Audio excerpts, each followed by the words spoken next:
it was a bit of a journey of kind of after I got married, I then got diagnosed with this raging autoimmune disease, which my husband and I then worked out, it's got this shockingly terrifying rate of miscarriage and stillbirth and major deformities in the baby and significant risk to me as the pregnant person. And we started to go, this is really terrifying stuff. Like, there were significantly adverse medical outcomes.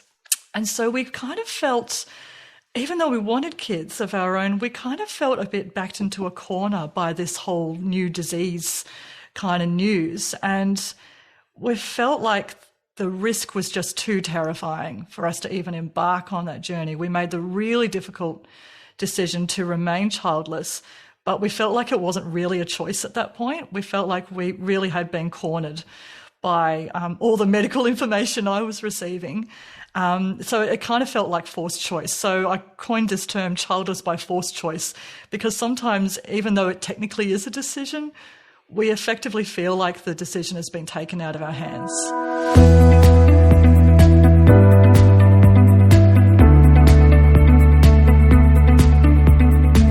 Welcome to the Full Stop Podcast with Sarah Lawrence, Berenice Smith and me, Michael Hughes.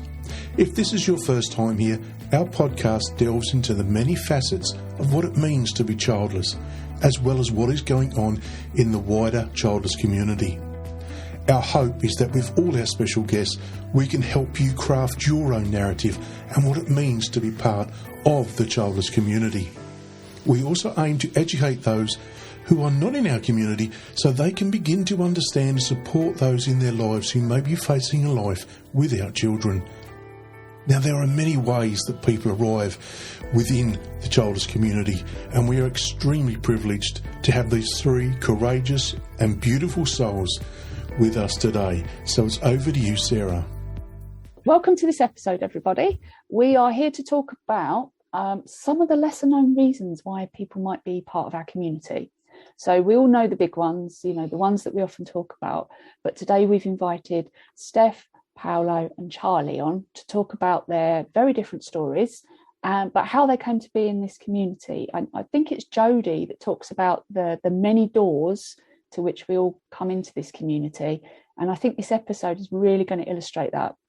Obviously, there'll be some shared experiences, but there'll also be some very different stories. So it may sound slightly different this episode because we're going to have to be very organised, which is most unlike us. So we're going I hope you don't mind that. I don't want to be sort of militant or anything, but we want to get three voices across because we think that all of their stories are so interesting and so varied that they're going to appeal to lots of different people that are out there listening, dear listener. So with that said, I am going to shut up and I'm going to invite each of you, if that's okay, to sort of share your story about how you came to be a member of our community. Who would like to go first? Is there anybody that would like to step up? Steph, how about we come to you? Okay. I was waiting for someone else to stick their hand up. First of all, thank you so much for having me, guys, on your podcast. It's such a privilege to be part of this community and to be able to share like this. And I feel privileged to be able to share it with Palo and Charlie today. So thank you so much. Look, I came across this community by speaking to other childless people and kind of hearing their stories. And they began to share resources with me that I had no idea existed. I was just existing in a silo, as we often do in our journeys. And then people started talking about, there's this amazing book, or have you seen this person's website, or have you? And then so I started researching and went, oh my gosh, there's this whole global community. This is incredible. So it was such an education for me. It was such an eye-opener to realize that not only was I not the only one, even though I felt like I might have been, but that there was an incredible sense of solidarity amongst other childless people, right? Like, it was so exciting. It's like, it's a whole thing. There's this thing out there in the world about being childless. And I was so relieved because, my story of childlessness is a bit different to even the even within the minority of the childless community, mine's like a sub-minority, because I never tried to conceive, never explored my fertility, don't know if I'm infertile or not, never had a miscarriage or tried IVF. So I heard lots of those stories and kind of went, oh, do I even kind of fit in this group after all? Because I'm childless because of a chronic illness, a medical condition. So it was a bit of a journey of kind of, after I got married, I then got diagnosed with this raging autoimmune disease, which my husband and I then worked out, it's got this shockingly terrifying rate of miscarriage and stillbirth and major deformities in the baby and significant risk to me as the pregnant person. And we started to go, this is really terrifying stuff. Like, there were significantly adverse medical outcomes. And so we kind of felt, even though we wanted kids of our own, we kind of felt a bit backed into a corner by this whole new disease kind of news. And we felt like the risk was just too terrifying for us to even embark on that journey. We made the really difficult decision to remain childless, but we felt like it wasn't really a choice at that point. We felt like we really had been cornered by all the medical information I was receiving. So it kind of felt like forced choice. So I coined this term childless by forced choice, because sometimes, even though it technically is a decision, we effectively feel like the decision has been taken out of our hands by circumstances, perhaps by medical conditions or by other things. So it was a bit of a complicated journey. It took us a while to get there. And even when we made the choice, we kind of revisited it a couple of times and went, are we sure? Do we want it? And then we'd go through the data again and the worst case scenarios and go, no, it's still pretty terrifying. I'd rather not. Let's not do that. So I'm still in this childless community, even though my reason for being childless is a little bit more hidden. You can't see my medical condition. You can't see the risks that it carries, but just as real as the invisible grief of childlessness. Wow, thank you, Steph. I think so many people are going to resonate with your story about, I've had to make a forced choice. So not a choice in essence, really, is it? So it is. It's kind of backed into a corner. That's a real image. That. Thank you for sharing. Thank you. Okay, I'm going to come back to that because I've got a thought. Sorry, my brain is fizzing having heard your story. Always does. A thought. I like that. Thank you, Steph. Who would like to go next? Who would like to share their story next? I'll go next. Thank you, Paolo. Okay, so I joined the community because I've been involved in support groups since the year 2000, when I helped set up the myasthenia gravis Croydon branch, and that was a few months after I was diagnosed with it. It's a rare autoimmune condition which causes paralysis of all of the voluntary muscles. So hands, feet, arms, legs, eyes, breathing, eating, talking, all those sorts of things are affected. That was diagnosed within a year of our decision to start to have children. There were conversations with the doctors about safe treatments and unsafe treatments. So at that point, we were adamant that we were going to continue down the route of trying to have children.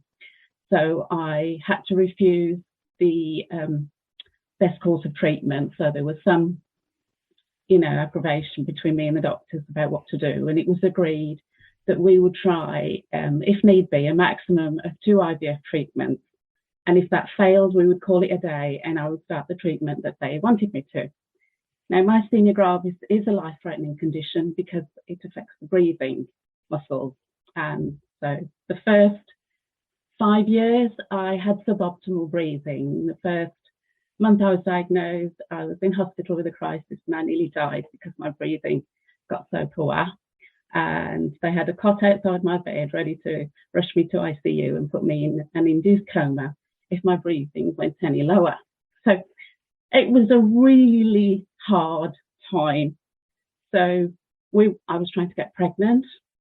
I was dealing with work. I was off work for the 6 months when I was initially diagnosed.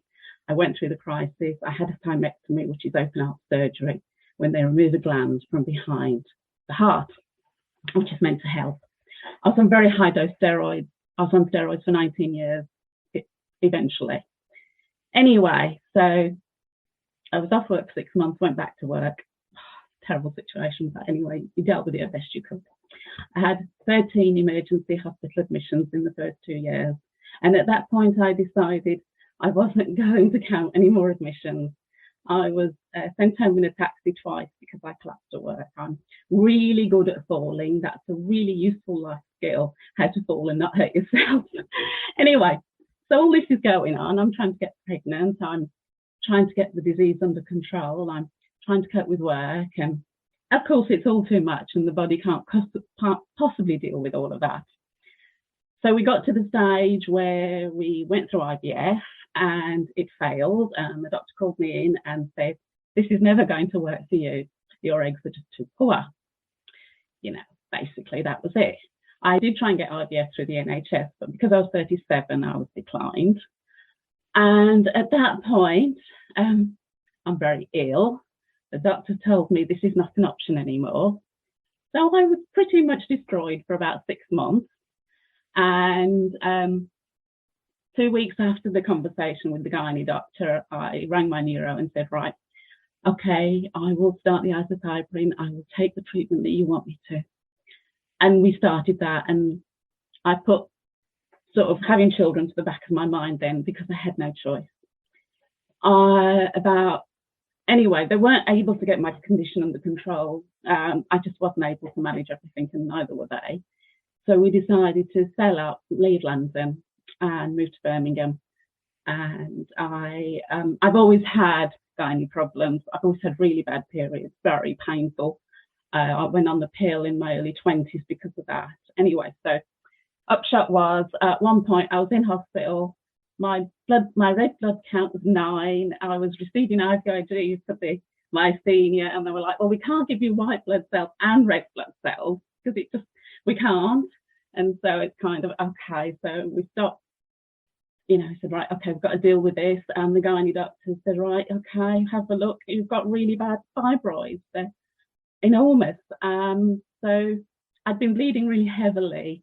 And I had an emergency hysterectomy at that point, and then I'm about 40, am I 41? I've lost track.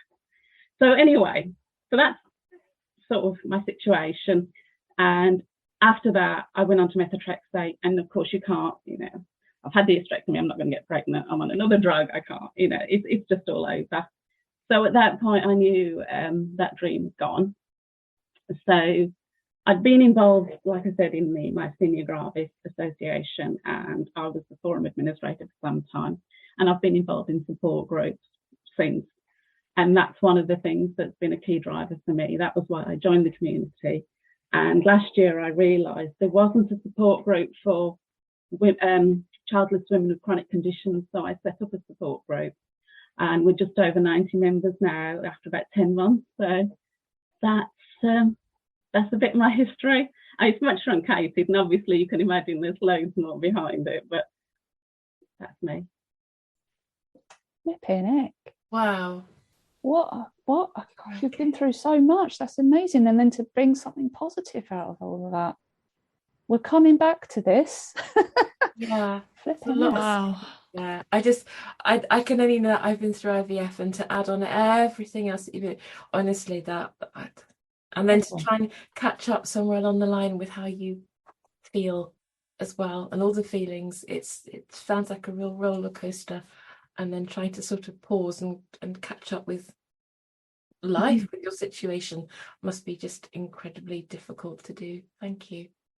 Yeah, thank you for sharing, and then bringing about something positive like a support group. It's incredible. Wowzers. Okay, thank you for sharing. As I say, we're going to come back. Charlie, could I come to you lastly to introduce yourself? Yes, of course. And thank you so much. I echo Steph's comments from the start of the podcast. Thank you so much for inviting me to join this podcast, and to have the privilege to listen to the other experiences that are being shared as well. And they really are quite different, having had the chance to listen to Steph and Paolo before me. Mine is a different story again. So I found out I was infertile at 17. I was born with a condition called MRKH, which is Mayer-Rokitansky-Kuster-Hauser syndrome, where I'm born without a womb, or with an underdeveloped womb, and a shortened vagina. It can also affect other parts of the body, but in my case, it's that element only. But there are other effects to kidneys and bones and hearing that can happen in some cases as well. So, I mean, I remember being diagnosed at that age, and of course, that's often the first thing that many of us think about. You're told at 17 that you don't have a uterus, and the first thing is, oh my gosh, I can't get pregnant, and what does this mean for the future? And suddenly those very adult topics of children and family come to the forefront of your mind, and that makes it very, very hard to kind of process and really grieve through that trauma when you're so young yourself and so unprepared for understanding what that means. And I think it took several years to really kind of start to process that, to think about what other options were available. And I echo the points raised. They don't really feel like options. I think Steph said the same. It's there are different routes or paths to parenthood if that's a path you want to take. But at the time that they were the only options, and I was very keen to have children. But they didn't really feel like much of a choice. Like they weren't really things that I thought, I really want to pursue those with any kind of great vigor. And I think also coming to terms with my own infertility was something that really hit me later in life, in my 30s, early 30s, where it suddenly became more like prominent to me, where I'm getting that little bit older. If I was going to explore some of these options, then but I also wasn't at the right place in my life to do that in the way that I'd wanted to, and also not being able to carry my own child kind of brings about some other complications, limited access to NHS funding to support some of these processes, for example. And then on top of all these things, then trying to navigate just life in general, and it came a little bit too much, and I started advocating for MRKH about 8 or 9 years ago, and got involved with the charity MRKH Connect, which was founded in 2014, and that's the aim is to connect those with MRKH together. And it was through that community and through the types of resources that we were compiling that I found the Childless community, because it became very apparent by the time I got to my mid-30s that this was very likely, the path to parenthood just was unlikely to happen to me. And so I was trying to kind of find my place in the world and in the community and within the societal expectations, as it were. And I was finding that there were others in the community that had those same feelings and those same thought processes, and that so much of the content in our community, in the MRKH community, is very child focused, because that is often the thought that first comes to mind when you're thinking about uterus or lack of and general infertility conditions. And I think it was a real realization for me that actually we needed to do more to be more inclusive to those in the community, including myself, which is it's just one of those things that just kind of glazed over a little bit, that actually we needed to have more resources that spoke to those who either chose not to with MRKH, or who had tried endlessly and not been successful. And so that's where I came across the Childless community, and probably been involved in various different things for the last few years, and hopefully being able to share and signpost others to those resources as well. Wow, thank you for sharing, Charlie. I'm really struck by how all three of you are sort of I guess, had to go through your own journeys, albeit they probably on the surface sound very different, but I imagine it took a lot of internal strength to be able to cope with what you've all been through. And then that phrase that you said, Steph, childless by forced choice, it's almost like a little sub heading, isn't it, that could cover so many situations within our community that many of us probably aren't even aware of. So for all of you to give back, it must feel like it's part of your healing as well, in many ways. Definitely. What was the turning point, you think? Because obviously going from having to heal yourself to then healing and helping others, do any of you recognise that point at which it became a sort of a tipping point? You're like, right, I've got to go and help other people. I don't think it's so much a tipping point. What it was, when I was diagnosed, I thought, crikey, it's a rare condition and there are about 15,000 people in the UK who have it. So it's poorly diagnosed. The average diagnosis time is 2 years. And with any autoimmune condition, the drugs they give you are pretty horrendous. It's a sledgehammer to crack a nut. Right. And they destroy your bodies and nobody knows what's going to work, and you try one drug and then the next drug and then the next drug until you find, you're working through the lowest level of toxicity first to the most awful drugs, and you take what you have to. So as soon as I was diagnosed with that, I wanted to help people. I wanted to reach out to other people, and I wanted to talk to people who were in the same boat as me. And so you're looking for that connection, that feeling. It's not just me. It's like, wow, this is really rare. This is so unusual. Why, how on earth has this happened? So you reach out immediately to the people. And so my first thought was, what can I do to help other people who are going through this? And that was why I joined the association. And there wasn't a branch in my local area.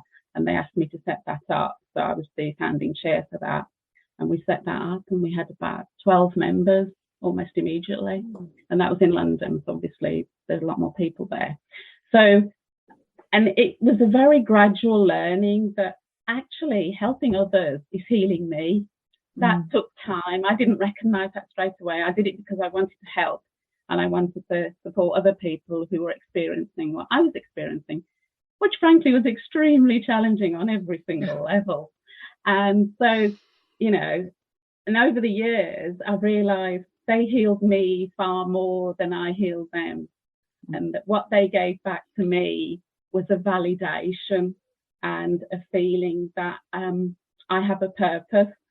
I've spent most of my time at home over the last 20 years because I can't engage much. My physical ability is much limited. The treatments I've had have had terrible effects on my body. I've had numerous surgeries. I have severe generalized arthritis. This is my second arthritis surgery. There will no doubt be many more. So, it's this is how I can actually still engage with society and with people and still feel that my life has value and there is a contribution I can make. I'm not used to, from being a very active, I was a finance manager for Barclays Bank. I used to fly around Europe and this country, advising companies and auditing them and things like that. So for me to go from that to a position where I was being fed pureed food, I couldn't move my arms, I couldn't even press the buzzer on the nurses, thing that they give you, press this buzzer of help. And I remember looking at the doctor, and she looked at me, and she knew I didn't even have the strength to do that. So it's kind of, when you go from being very active to not, then you need a sense of purpose and a reason to get up in the morning and to continue to face each day and to find joy in each day as well as part of that. It's such a good point, Paolo. And I found, I don't have any physical characteristics with MRKH, but what I was unprepared for was the psychological impact of dealing with everything that comes with that at such a young age as well. And that I think was the hardest thing for me in terms of what comes next and how to find support. And obviously, I suspect we're all in the same boat when we were maybe diagnosed, or in those earlier days, the resources weren't the same as they are now. I was diagnosed over 22 years ago now, so it's it's a completely different world now than it was then. And I found it took a couple of years really for me to find any kind of specialist support for MRKH. There was a hospital in London which had diagnosed me, and they ran support groups. But I think I probably went to the first one about 2 years after I was diagnosed, and it was then that I realized that there were so many people who'd been through far worse diagnosis like journeys than I had. I'd actually had a very smooth period of diagnosis from going to the doctors to say I didn't have a period, to being referred to a gynecologist. It was probably 6 or 7 months, I guess, with all the testing. It was actually quite quick. But I was from the southeast of England, close to London. There was, probably the location probably had a lot of advantage to that. And there were some people with these horror stories of years of diagnosis, which, considering there are not that many reasons why someone wouldn't start their periods, and the types of tests that you could do even back then would have been able to identify this quite easily. It's much more common than your condition as well, Paolo. It's 1 in 5,000 female births who have MRKH, but still, and I think that's what really drove home for me, or why I wanted to give back to the community and do something. And exactly what that was, I think, was something that took a bit more time to answer your question, Sarah, but like being involved in that community and really trying, what could we do to improve the awareness of the general public, of the medical community, of those with MRKH and their families, so that they can understand more about what this means, and now to be able to be involved in research projects where universities and other groups are actually looking into the psychological adjustment of these conditions, which is, I guess, really it's that unseen part of any of these conditions when it comes to infertility, actually trying to manage those feelings around grief and trauma. And grief and trauma for something you never had, but there is a loss there, and it's really difficult to explain that to people. And so having that common support network with people who understand, that's been invaluable to my journey as well. I completely agree with you. Yeah, agreed. I agree with so much of what you've both said, Charlie and Paolo. The horrors of diagnosis, and how long that takes, and the tests they put you through to determine or to eliminate this and that. Mine took 8 years to get diagnosed, my autoimmune disease, and it's another rare one, like yours, both of yours, which is called lupus. And a lot of people have heard of lupus, but I really don't know anyone who has it. So there's actually not a lot of support in Australia. There's a bit in the UK. The UK does lupus a lot better than what Australia does at the moment. But I resonate with what you guys are saying about that journey to diagnosis. They basically had to rule out every other disease on my plate. And I spent time in hospital, and they took all this blood out of me. I didn't even know I had that much blood. But apparently I do. I don't think I know anyone. Just listening to your stories and reflecting on who I connected with around childlessness, I don't think I know anyone who's both childless and living with lupus. I have to say, I'm struggling to think of anyone who is in the same kind of sub-minority as me. But I think there was a tipping point for me, though, in sharing my story. It was that people were asking me to write a book. I'd written a book a few years ago, and people were like, "Oh, that's great." And I'm a bit of a creative, so I express myself through words and through music. Don't ask me to draw. My drawing's terrible, but I like other forms of artistic expression.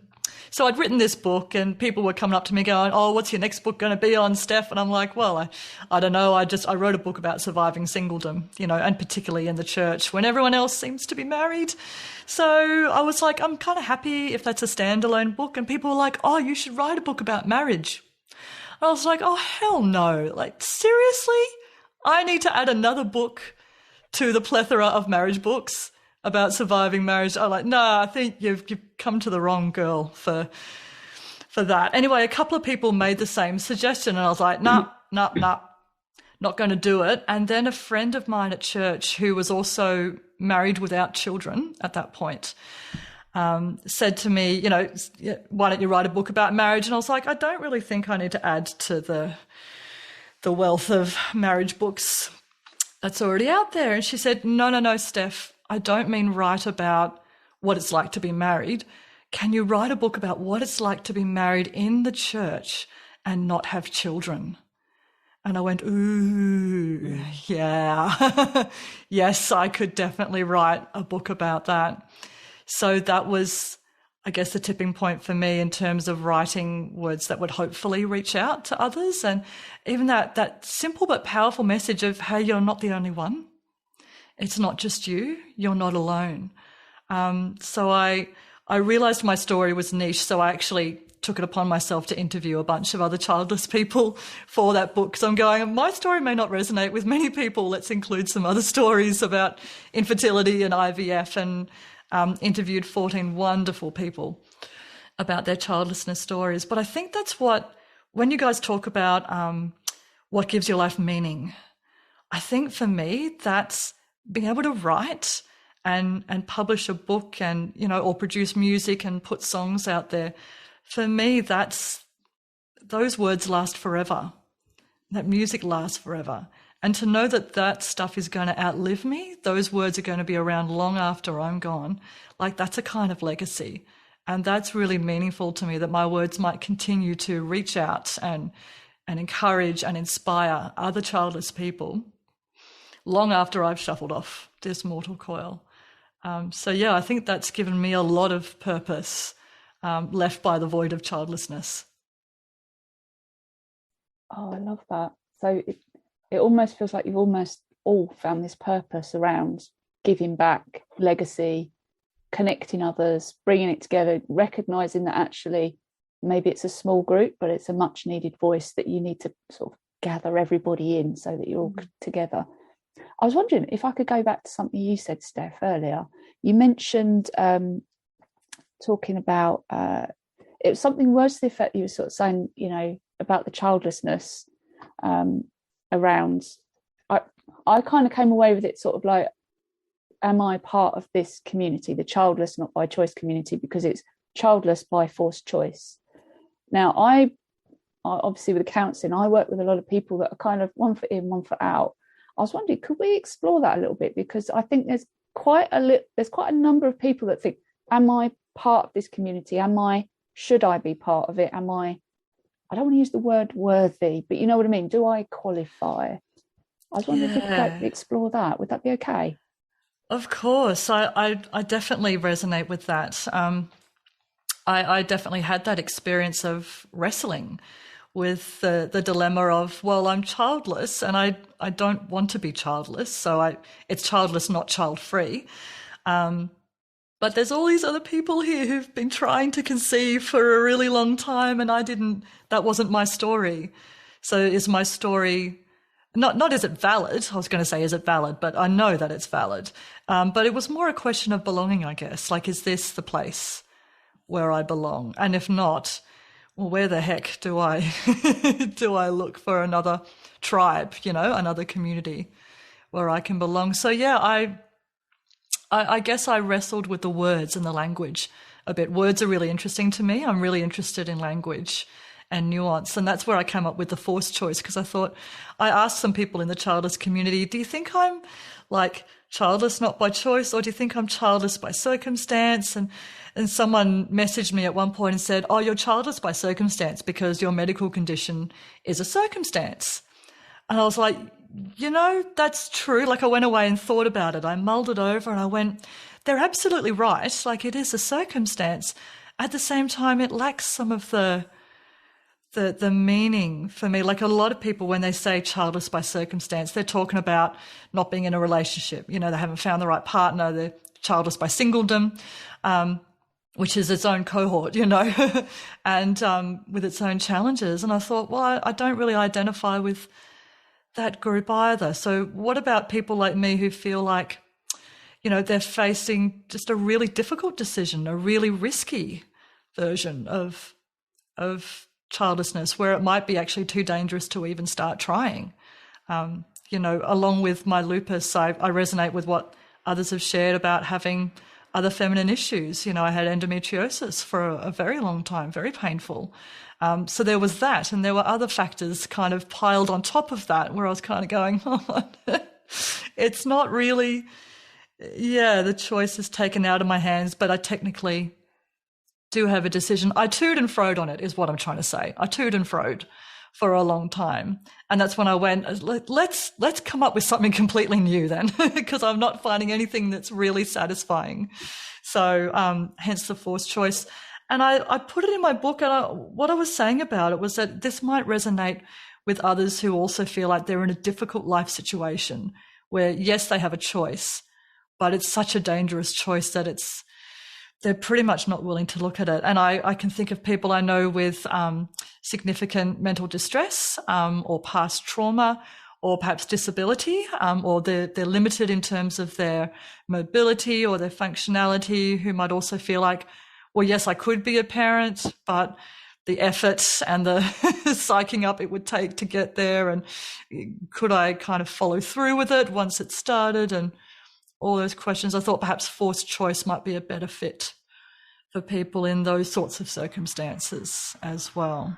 I guess it's kind of also a benefit to people from the outside looking in, even within our community too. I'm thinking about what you said about language and how that matters, and I wonder sometimes whether perhaps we talk too much about the reasons, the obvious reasons, albeit painful ones, like failed adoption, IVF not working, because actually they're kind of ones that maybe unite us a little more, largely within the community that we're in. And by not having a phrase for all of the other reasons why we're here, we don't know the words. So actually what you're probably also doing, Steph, is empowering within the community by giving people phrases they can use that they feel are appropriate as well. It's the first time I've heard something, certainly in all of the time of World Childless Week and of doing the podcast and that I've heard a term that I think sums up so eloquently what other people are going through, that they could choose to use it if they wanted to. I think that's incredibly empowering. Thank you. I think language does matter. You're right. And it matters both inside and outside. As you're saying, it gives people who maybe haven't faced childlessness, or they're not in that circumstance, a bit of a code, a bit of an understanding or a description of what it's like for us to be inside that circumstance. Yeah. So absolutely language matters for sure. And it protects your privacy a bit too, because I'm conscious that the three of you are sharing very private, personal stories. I'm very privileged and honoured to be listening to those, as I'm sure our listeners are as well. But also sometimes you may not want to say that, but actually you're implying something. And the more that phrase grows, then I think the more that we can do to advocate for that phrase and say, look, actually this is a thing too. So you've got just a sense of this wasn't something I chose. It wasn't a situation I wanted to be in. So thank you. It's an incredibly brilliant phrase and very empowering, I'm sure, for everyone within our community too. Thank you. I'm glad. I hope it does help people. Sure it will. I just want to say that I'm gobsmacked again, because I've been feeling the emotion well up listening to your stories, and I just feel so privileged, because I do recognise that I'm one man in a group of 5 women, and I would not get the opportunity to have such a interesting and personal chat with people like this. So I really want to thank you for this, all 3 of you. You are certainly beautiful people in my book. I think about Charlie. I can't think when it was, but it was might have been last year. A good friend of mine reached out to me. She had a friend of hers, so we're all about the same age, who has a daughter with MRKH. and her mother had absolutely no idea what to do. So my friend reached out to me and says, can you help? I'm like, yeah, okay, what is it? So I actually had to research what it was. And then I was able to put them in touch with an Australian organisation. So that was really, really great. But I will certainly be forwarding this episode onto a friend of my friend, because she's. So I guess this could start a conversation around how she was dealing with it. And this daughter was extremely angry, very, very angry, to the point that her mother couldn't even bring the topic up. So she was looking for support to somehow, get behind that with her daughter and help her out. Was that something that you went through? Yeah, I'm actually not. I wasn't too angry myself, but it's certainly something we see quite a lot in the community and through the charity. But I would say for like my personal experience was, I tried to block it out, if I'm completely honest. So those first couple of years after diagnosis, and I think, to be completely honest, back then, with it not being so, with other information resources not being so accessible, it was easier to hide away from some of these things if you didn't want to know. I couldn't just go and Google it. Well, I guess we could Google, but there wasn't much information that was online at those times, and certainly social media didn't exist 20 plus years ago when I was diagnosed. So it was easier to kind of go into myself a bit more. So I would say it was less anger and more bottling up those feelings, and it just became a topic we just didn't talk about at home. And it's been really interesting for me because my mum joined the board of the charity, so I run MRKH Connect, and I asked her if she would be interested, because she'd seen I'd been kind of advocating publicly for a few years. And suddenly she has this connection with the community that she's never been involved in, but that she has, I feel like she's really found her place in it as well. So I'm really proud of her for what she's always been quite negative about how she reacted in those early years, that she feels that she let me down. And, a lot of mothers take on so much pressure after a diagnosis that it's somehow their fault, something that they did in pregnancy that's led to this, and it's not. I mean, the research has shown that that's not the case. It's just one of those developmental processes. It's quite complex, and they're still trying to find out all of the causes. But certainly, there's nothing specific in a pregnancy that a person could do to cause it. So I think there was a lot of guilt there from my mum's side, and then that became, I think, quite difficult for her to handle. But then, as I say, we didn't really talk about it until probably early mid 30s. We never had a conversation about it, which is kind of ludicrous, really. I was going to all these support groups by myself. They knew I was going. I made my own kind of friends at these groups, and then just took the initiative because that's what I wanted to do, and it was never a disrespect to my parents. It just became something we just didn't talk about. But I speak to plenty of mums now and dads sometimes, but particularly mums who contact us and seem similar to your friend, just don't know what to do. They don't know what can they say, what can they do, how do they make it better? And unfortunately, there's no easy answer, as I'm sure you imagine, Michael. It's so different for every person. Every person deals with grief differently, and also, some people can be really quite young when they are diagnosed. If they have some of the other associated conditions, for example, with kidneys or maybe scoliosis or something like that is diagnosed much younger, the parent may know before the child does, depending on the age. The majority would be diagnosed probably from 15, 16, 17 kind of age range, but even still, trying to navigate those kind of informative years with adult challenges almost becomes very, very tricky. And we have built some resources on our our page, on our website, to try and support parents by sharing parents' experiences to help others going through that.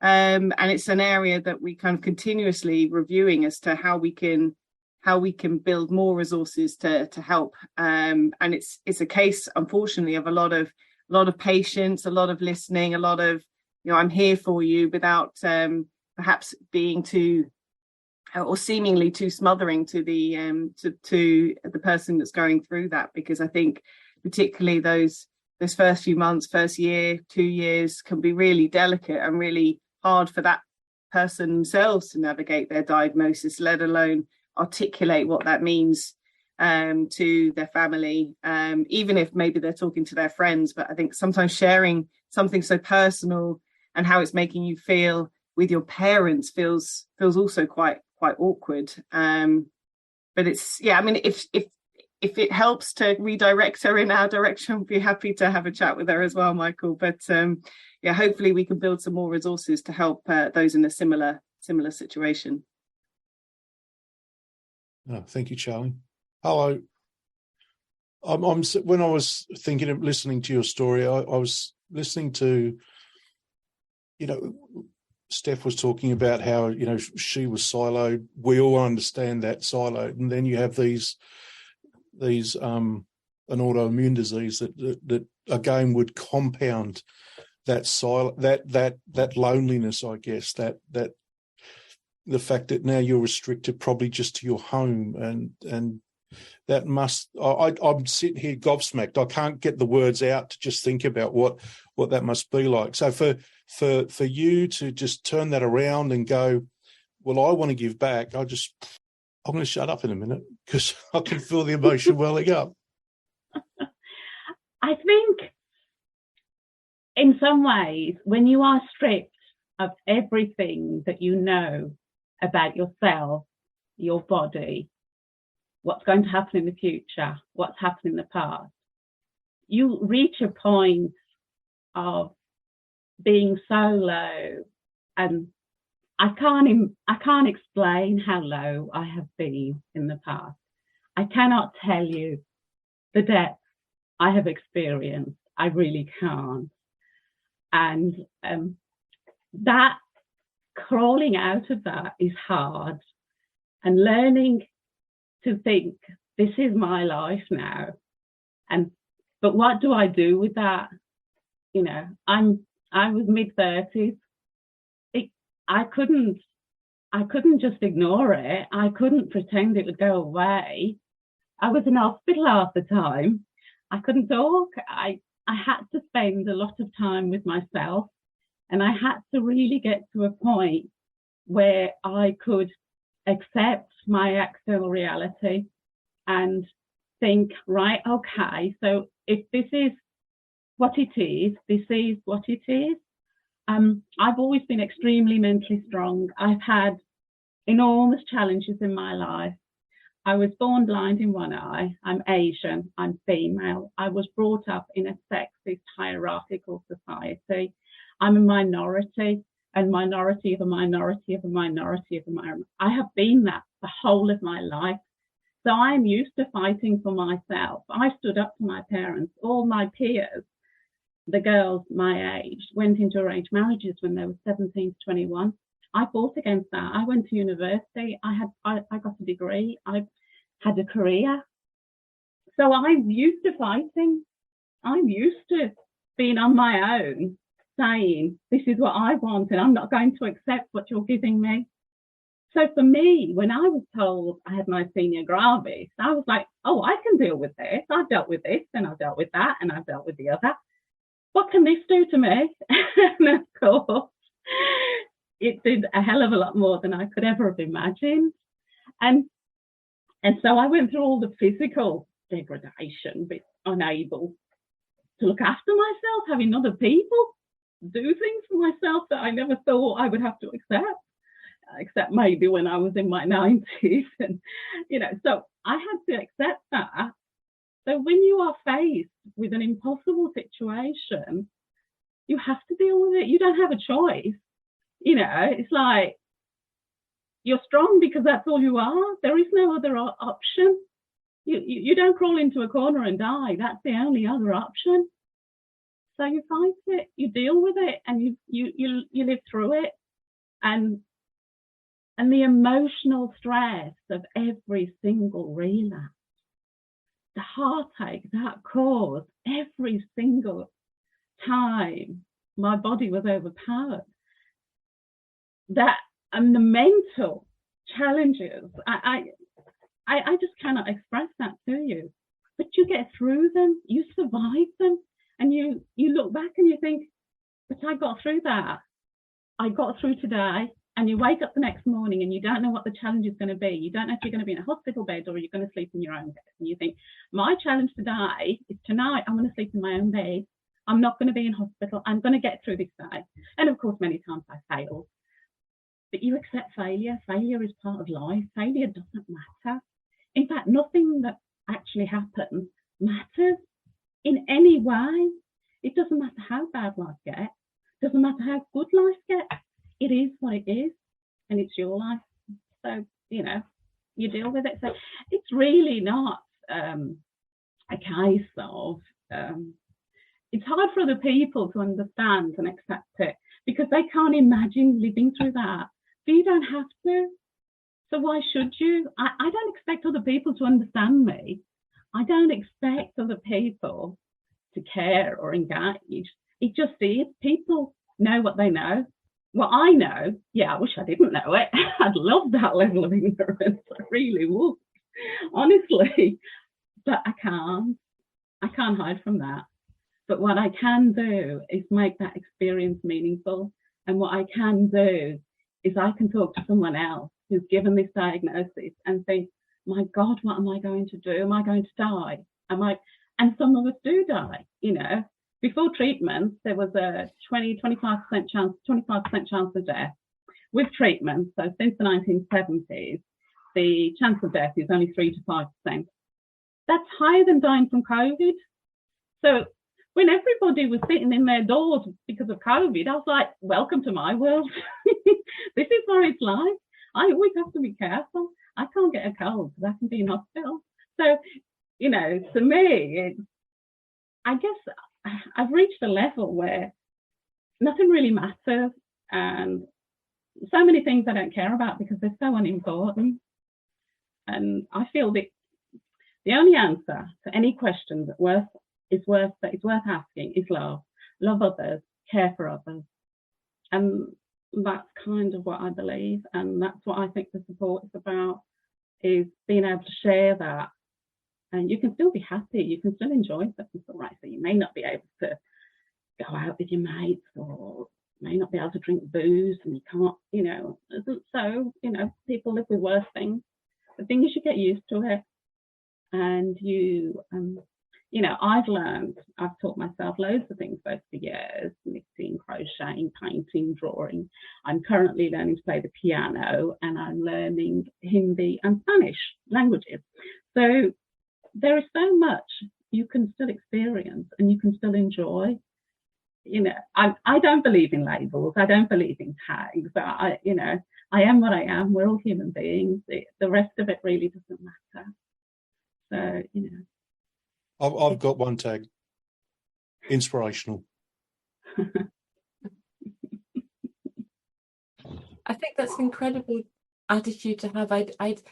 I just want to say that I really, really hope that the aim of what we're doing today is to raise awareness of all the other reasons why we are here. It was something we talked about between the three of us over the course of a couple of months as to who do we get on who would talk, so that we can just explain it's, as Jodie says, it's not just the door couldn't. There are so many other doors to this as well. I think that is the most important thing that we can do. There's a friend of mine who is very dear to me who is childless because of a depression that can actually would end his life, and he couldn't bring himself to be a parent because the risk of that being hereditary.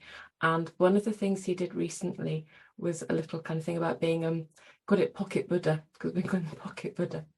And he had a beautiful thing that he said would just be kind, be kind, be kind. And the way he said it, I'm trying to emulate it. I can't. He's just too good a speaker. But it is just that, isn't it? It's just to kind of actually to listen, I think, as well, is so important. We learn it on the podcast, but to listen to what people are saying as well is an incredibly valuable and important thing. And wow, learning Spanish. Spanish is hard. It's not. It's easy. I kind of like. I guess I'm trying to learn Cornish on and off because I thought that might be easier. Spanish is hard, but yeah, well done. Well, all the Romance languages have so much in common.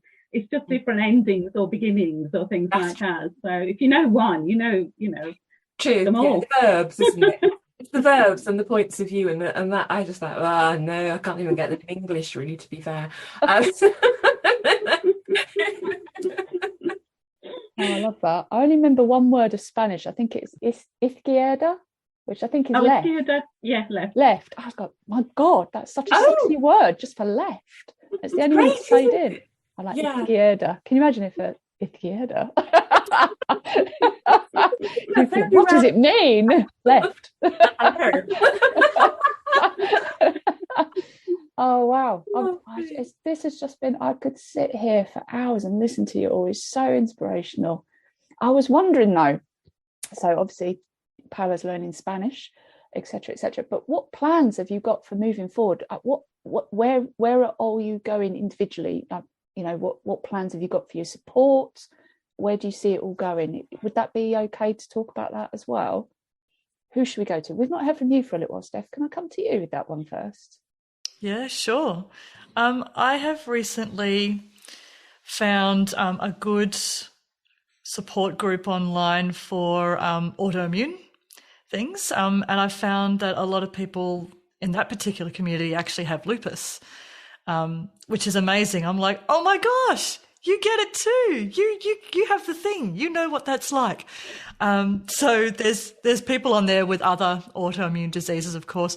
We find that a lot of autoimmune stuff overlaps. There's a lot of similarities. So it's a good place to just kind of discuss all things autoimmune. And we're there for each other, and it's a very raw, candid space where we can talk about, can't see any light at the end of the tunnel today. I've lost everything. I'm facing the horrors of this. I can't move. I'm bedbound or I'm housebound, whatever it might be. And I think that's, for me going forward, that's so important to have that kind of support where you can be absolutely candid and not feel like you have to filter what you say, and you don't have to protect the other person or coach them in how they have to respond or tell them how to support, where there's just this kind of implicit understanding. You can be free to be yourself, and then you don't have to spend any energy coaching them. You can just sit in silence, or they might respond with something else, or they might help distract you or send you cat photos or whatever it might be that's really helpful. So that's really important for me. I'm going to continue writing. So my next book is actually called Surviving Chronic Illness. That's going to be probably the most vulnerable book I've written yet. That's going to be glaringly honest about what it's like to be, as you said, Paolo, stripped of everything. That phrase stood out to me. I was like, yeah, I really relate to that. And I'm going to keep writing music and putting songs out there. And music, again, it's a really non-judgmental space with music. You can there's even times, like, I love words, obviously, but there's times when I just sit and play, because sometimes with grief, both for childlessness and for illness, sometimes you reach a place where you just run out of words. Like, there aren't any more words. There's no other way to explain this. I've unpacked it to death. I've reached saturation point. There's no prayers left. There's no words. There's no questions. It's just blah. And so music is a safe place to just express yourself and have an outlet without having to find language for it. So I think that's going to be helpful for me going forward as well.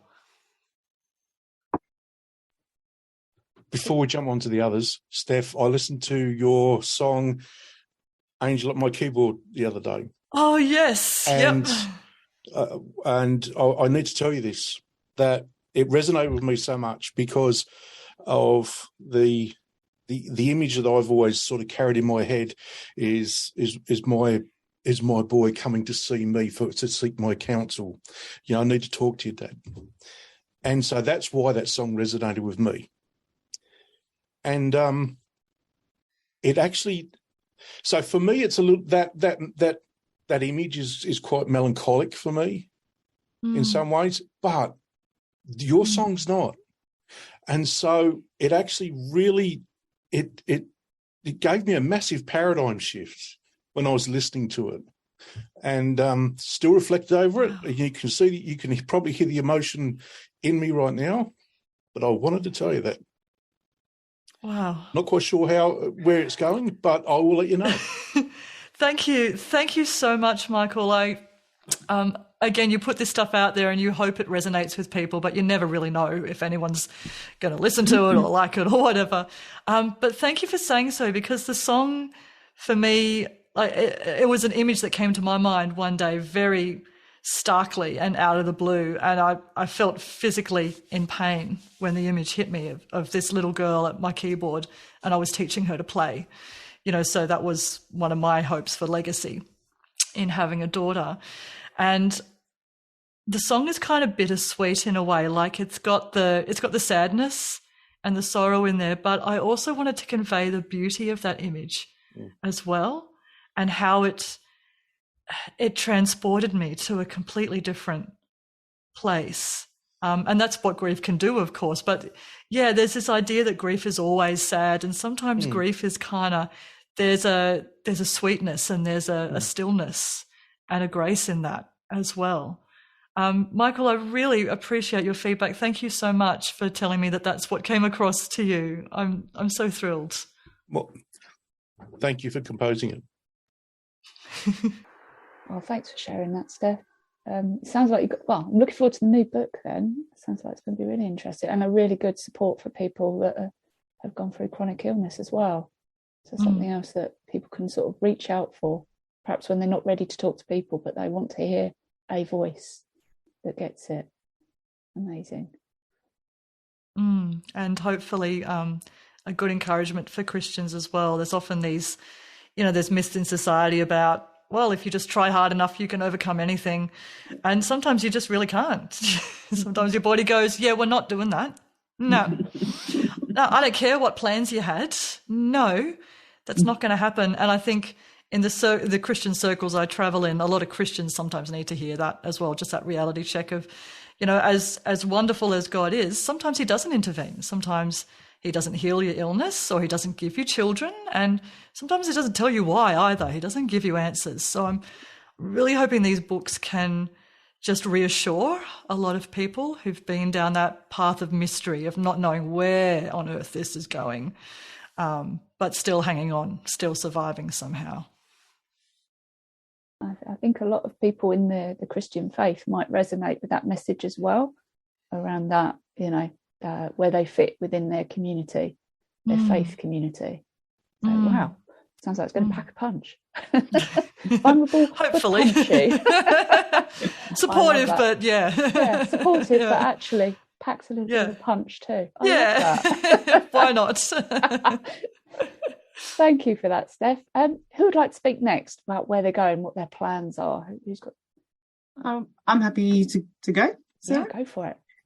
I think I was reflecting a bit on this whilst Steph was talking, and just thinking, in my early 30s, when I kind of started into advocacy, I think I spent such a long time thinking about a future that I thought that I did want, but that was seemingly unreachable for many reasons. And I think I spent such a lot of time expelling energy on that I really came to not live in the present as much as I wanted to. So I think that's really something I've learned over the last few years, and something I want to continue, is actually focusing on happiness in general and joy. And speaking to Paolo's point about just really enjoying life for what it is, and through the good and the bad, I think is something that's that definitely kind of resonates with me and where I see my journey going. I'm actually getting married next year, so that's very exciting for me. And also travel. I think the advantage that my fiance and we live in Norway. We're both Brits living in Norway. And it feels like we're now in a new chapter of our lives to explore, and I think that's something that I'm really excited about, what that brings for us in the future. But whilst also from the kind of advocacy and MRKH side, just bringing different perspectives to the group, continuing to engage with people at all ages and stages of their journey. We just launched a youth program for the younger MRKHers just a few weeks ago, and then building other resources and support materials, and just seeing how that evolves. I mean, I'm not sure I necessarily have a 5-year plan for that as such, but I think it's going to be really interesting to see how that evolves as time goes on. And being community run means, of course, we're listening to what the community needs as well. So I think travel, writing, I used to write a lot. That's kind of how I got into advocacy. I started writing a blog for my own catharsis, and I admit that's kind of slipped a little bit over the last few years. Life and busyness has kind of got in the way, but I'd love to get back to doing that. It was a really pleasurable part of my spare time was writing, so I'd love to get back into doing more of those. Can't promise to write a book, although I have always wished to do one, so I might be messaging you, Steph, for some tips and tricks on that. But yeah, I think there's lots of interesting and fun things I think that I see for myself in the future, and definitely with a focus on things that bring happiness and joy. It's there's too much time we waste on things that stress and upset us, and yeah, I completely agree with Paolo's point on that. We have to enjoy as much as we can. I love that. Where can people find the support group if they're looking for you? We will share it, but whereabouts could they find you? So it's mrkhconnect.org. We're also on all the social medias as at MRKH Connect, so that's MRKH Connect, and we have an online community just for the MRKH community within our website. We also have forums, we have lots of other resources as well, and then across social media, sharing various different things from people's experiences to the podcast when it comes out. We'll of course be sharing. And various other kind of resources that will be of interest to the community. Fabulous. So something for everyone then, pretty much. We hope so, yes. Fantastic. Thanks, Thank you, Charlie. And Steph, obviously we'll share your details as well, but would you like to share where they can find you if they're looking for your books and what have you? Yeah, absolutely. All my books and blogs and music are in one place on my website. So that's stephpenny.com.au. Steph is STEPH, Penny is PENNY, because everyone asks me, so there you go, .com.au. My books, both the Singledom and the Childlessness one, are also available at Koorong, which is an Australia-based Christian bookstore. So you can order through them. And of course, the advantage of ordering through them is you can buy a whole bunch of other pretty things as well while you're at it. My book, Childlessness, is also available as an ebook. And I think I sent you guys the digital link for that, so people can access that on Amazon, Barnes & Noble, Apple Books, all those sorts of places. You can also, through Ingram Spark, you can go to your local bookstore, most places in the world, and say, can you order in Steph Penny's book, please? And they'll order you a hard copy. So there you go. And my email, my contact details are on my website as well. Yeah, feel free to contact me directly. So there you go. Fab. Thank you, Steph. And finally, Paolo, if we could come to you. All right. So when people talk to me about plans, I don't make plans. I spent years stuck not being able to move forward a single day. So no, I don't make plans. My only plan is to get through today. There are things I obviously wish for. I build a lot of slack into my schedule because my condition is one by definition fluctuates, which means some days I don't function very much at all, and other days I function perfectly fine. I have probably about 40% of the energy that a normal person has on my best day. So that's kind of sets a baseline in terms of my expectations, because obviously I had to revise those down significantly. And I've had numerous other medical issues over the last 20 odd years. And like I said, the latest one is severe arthritis, and I'm probably going to be having foot surgery in the next 6 months, and my knees are shot, so that will happen. So anyway, so there's lots of other things that I have to take balance. But on the being engaged with other people front, which is what I like to do, is say, I launched that Chronic Survivors, Childless Warriors, or is that the wrong way around? Yeah, Chronic Survivors, Childless Warriors last November. So I'd obviously like to engage that, and my hopes for that is to give people a safe environment in which they can talk about the challenges they've had, and they can share them in a community of women who have experienced similar challenges, and not feel that they have to explain what they've experienced and all the rest of it. So that, to grow that community and really to build depth in terms of the connection. So going forward, we're never going to be able to leave this community. We're always going to be sat with our medical conditions, and chronic conditions love company. If you have one, you inevitably acquire others over the years, we all know. So if I can do that, and I can give these women that hug, that comfort, that friendship, then that I hope will sustain them and me through our declining years. No one is promised tomorrow, so I don't think about what's going to happen tomorrow. Tomorrow can take care of itself. Today is the youngest I'm going to be. It's the best I'm going to be. So let's not worry about tomorrow. Let's just focus on making other people happy, making myself happy, and trying to make my life as easy as possible in terms of minimal stress and minimal aggravation. I have very strong boundaries. I don't engage wherever I feel it's not right for me. I've dipped in and out of many groups over the years. So as long as I feel I'm needed, I will contribute and be involved. As soon as I feel there are enough people here now that can carry the mantle on and will develop it forward, I'll move on to the next thing and help them. For many years, I was involved in the My Senior groups, and I supported that a lot. And I've seen how that's grown, and there's loads of people there now who do that. So I've been perfectly happy to step back from that the last sort of few years. And of course, I have to balance it with my relapses and things like that. So I don't have plans. I want to get through today. Ask me tomorrow. I was going to ask.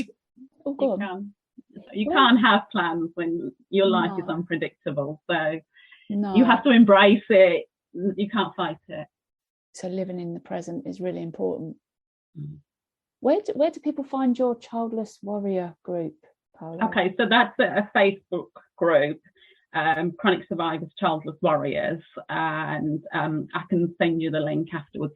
I've been meaning to try and publicise it more, but as always, I'm constantly balancing my energy with sort of what needs to be done. And my first priority, obviously, is to manage my health, and then everything else has to come further down the list. And it's a case of, at the moment, because of my hand, I'm right-handed, it's been quite a challenge. So I've asked a few ladies, and they've stepped forward, and they'll sort of monitor and manage things. I am involved in other groups as well, like the non-religious Childless Not by Choice and Childless Not by Choice. 2 or 3 other groups, and I run My Senior group, Diet and My Senior. So there are various things that I get involved with, but it's only on a case-by-case basis when I have time and energy, to be perfectly honest. So. Wow, you use your 40% very well then, your 40% of energy. You're working miracles with that 40%. Amazing. Oh, well, thank you. We will share the group if you want us to. If you rather, if it's too much boundaries, just let us know, but we'll share it. No, that's fine. I would like to do that. I thought this would be a good chance for the people to hear about us, and hopefully, for more women to feel that there's a place that they can come to where they will be understood. I love that. I think lots of our listeners who are affected by these issues are going to be drawn to all three of you. I think you've got such unique, inspiring stories that actually people are going to be drawn to you and want to be involved with your organisations and your books, because you've got three very strong individual voices, and they're going to resonate it if they share those stories with you. So thank you so much for allowing us to share that with you. It's been amazing. Thank you very much. I have just spent an hour learning so very much. I feel educated, more educated than I was an hour ago. Thank you for the privilege and honour of listening to your stories and for sharing them with us. Thank you. And I'm still gobsmacked. So what everything that Berenice said, double that, because I'm in awe of all three of you. Thank you. Thank you so much for having us. Thank you, guys. Yeah. Thank you for the opportunity. Thank you for listening.